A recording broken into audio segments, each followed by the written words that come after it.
დღეს მარნეულის მუნიციპალიტეტის გამგეობის თანამშრომლების სამუშაო თათბირი გაიმართა. ადმინისტრაციულ ერთეულში არსებული მდგომარეობა წარმომადგენლებისგან გამგებლის მოადგილეებმა მოისმინეს. თათბირზე გამოიკვეთა სასოფლო-სამეურნეო მიწების გადასახადის ამოღებასთან დაკავშირებული საკითხიც. მიწის მოსაკრებლის გადახდის ბოლოვა და 15 ნოემბერი იყო, თუმცა ამ დრომდე მოსახლეობის ერთ ნაწილს თანხა არ გადაუხდია, რამაც შესაძლოა ბიუჯეტში გარღვევა გამოიწვიოს. ადგილობრივი ხელისუფლების წარმომადგენლები ამ საკითხზე აქტიურად მუშაობენ და ვარაუდობენ, რომ თანხების შემოდინება თვის შუარიცხვებამდე დასრულდება. როგორ მიმდინარეობს ყველაზე მტკივნეული თემა, რაც გვაქვს ახლა აი ამ წუთას, მიწის გადასახადის შემოსავლები. თქვენ წინა თათბირზე დაგევალათ, რომ უნდა გემუშაოთ ფერმერებთან და მიგეტარათ ინფორმაცია, რომ საჭირო იყო აუცილებლად თავის დროზე გადასახადი მიწისა გადახდილიყო.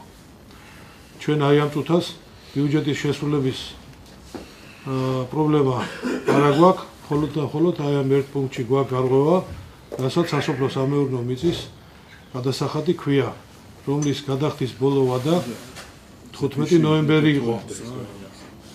ვინც არ გადაიხდის, შესაბამისად თავისთავად ცხადია წავა საჯარიმო სანქციებზე საგადასახადო სამსახურის მხრიდან, მაგრამ ჩვენი მხრიდან უნდა ცოტა ვიაქტიუროთ, რომ ბიუჯეტის შესრულების გარანტიები გქონდეს ყველანაირად. სასოფლო-სამეურნეო მიწების გადასახადი მოგეხსენებათ, ბოლოვა და არის 15 ნოემბერი, რომელიც ჩვენ ადგილობრივ ბიუჯეტში აისახება ჩვენ შემოსავლებში. შესაბამისად გარღვევა დაგვიანებით შემოდის თანხები და იმისთვის რომ არ მოხდეს ბიუჯეტში გარღვევა, პრევენციულ ზომებს ვატარებთ, რომ ვიმუშაოთ მოსახლეობასთან. თვითონ მათი ინტერესებიდან გამომდინარეც, იმიტომ რომ 15 ნოემბრამდე არ იქნება გადახდილი, შესაბამისად ერიცხება საჯარიმო სანქციები. უკვე დღეს 8 დეკემბერია, ზოგიერთები დარჩენილია, დინამიკა არის მატების შემოსავლების გაზრდის აი ამ კუთხით დინამიკა არის და წლის ბოლომდე რომ ყველაფერი რიგზე იყოს და არ მოხდეს ბიუჯეტში გარღვევა, ამის გულისთვის ვატარებთ პრევენციულ ზომებს, დავალებებს ვაძლევთ ადგილობრივ გამგებლის წარმომადგენლებს ადგილობრივ თემებში და შესაბამისად ისინიც მუშაობენ ამ მიმართულებით.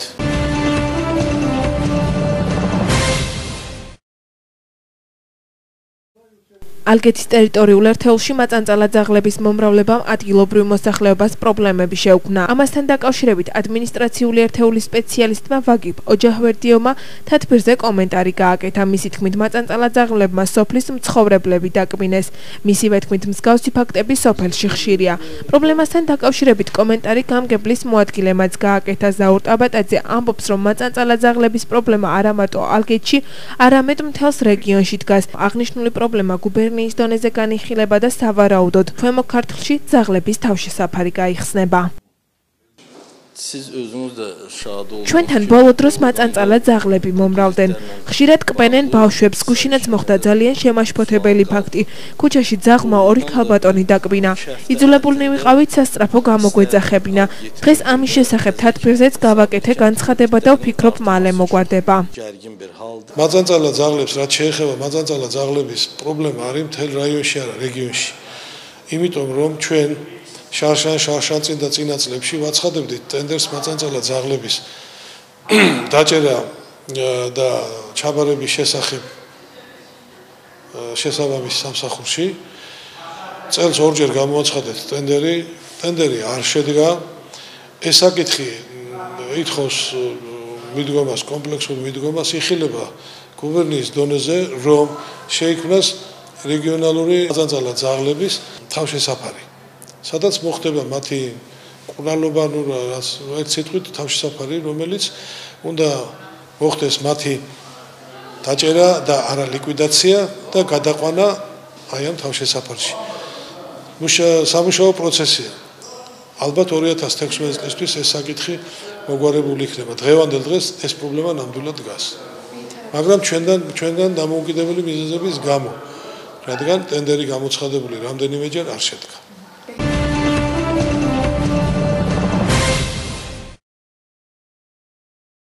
8 დეკემბერს გამართულ თათბირზე სოფელ ბეითარაფჩის სასმელი წყლის პრობლემაც განიხილა. ადმინისტრაციული ერთეულის რწმუნებულის თქმით, მიუხედავად იმისა, რომ ჭაბურღილი გაკეთდა, მოსახლეობამდე წყალი მაინც ვერ აღწევს. როვშან ისმაილოვი ამბობს, რომ წყლის მიწოდების შეფერხების მიზეზი დაბალი დენია. პრობლემის გადაჭრის მიზნით გამგებლის მოადგილე საკითხის განხილვას და ენერგოპროჯორჯიას ხელმძღვანელობასთან მოლაპარაკებებს გეგმავს. 2004 წლიდან ჩვენს ტერიტორიულ ერთეულში, კერძოდ კი სოფელ ბეითარაფჩიში, სასმელი წყლის სისტემის სარეაბილიტაციო პროექტი ეტაპობრივად ხორციელდებოდა და წელს დასრულდა, თუმცა მოსახლეობას წყალი მაინც არ მიეწოდება. ამის მიზეზი სოფელში არსებული დენის ტრანსფორმატორია. დენი დაბალია და წყალიც არ შემოდის სოფლამდე.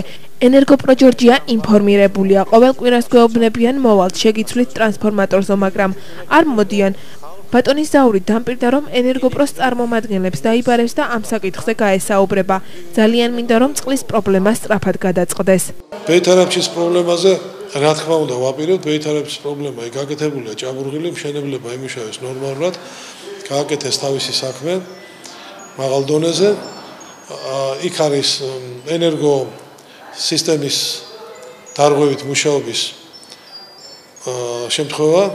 ანუ არ მიეწოდება იმ დონის, იმ ძაბვის ელექტროენერგია, რაც უნდა ნორმალურად უზრუნველყოს მუშაობას ძრავისას და შესაბამისად გასატარებელია ღონისძიებები, ჩვენ აუცილებლად დაუკავშირდებით ენერგოპროს და აუცილებლად მივიღებთ ზომებს.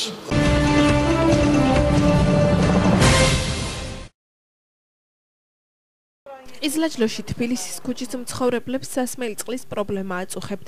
მოძველებული მილებიდან რამდენიმე ადგილზე წყალი ამოდის და ქუჩაში გროვდება. ყიზლაჯლოელებს სასმელი წყლის შეფერხებით მიწოდებასთან ერთად ქუჩაში გადაადგილების პრობლემაც აქვთ.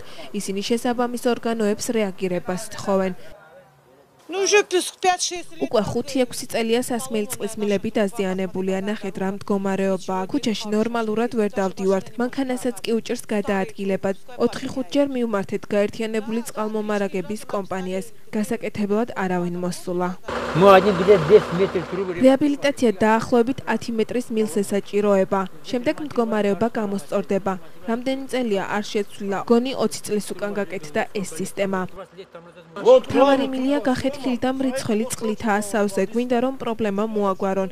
აი ნახეთ, არაფერი არ ჩანს. მერე მოვლენ და მეტყვიან 200 ლარი მოგვეცი. მრიცხველი გაგიფუჭდაო. პრობლემა იქედან გამომდინარეობს, რომ თბილისის ქუჩაზე 30 წელზე მეტია წყლის მილების სისტემა არ შეცვლილა. ამის გამო მილები არ პასუხობს დღევანდელ მოთხოვნებს და გადაწყდა, რომ ცენტრალური სისტემა შეიცვალოს.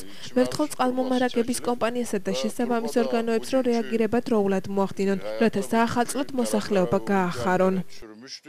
პრობლემის შესახებ ინფორმაციის გაერთიანებული წყალმომარაგების კომპანიაში შესვლას როვშან ბაბაქიშიევი ადასტურებს და ამბობს, რომ უახლოეს ერთ კვირაში ყიზლაჯლოელებს პრობლემა მოუგვარდებათ. მარნეულში სანამ მასშტაბური სარეაბილიტაციო სამუშაოები დაიწყება, მანამდე დროებით სამუშაოებს განვახორციელებთ. რადგანაც ყიზლაჯლოდან მოსახლეობამ რამდენჯერმე მოგმართა, უკვე დავიწყეთ მასალების შეძენა. ერთ კვირაში მათი პრობლემის მოგვარებას დავიწყებთ. გარდა ამისა, მიმდებარე ქუჩებზეც ჩატარდება სარეაბილიტაციო სამუშაოები. იმედი მაქვს, მოსახლეობა კმაყოფილი იქნება.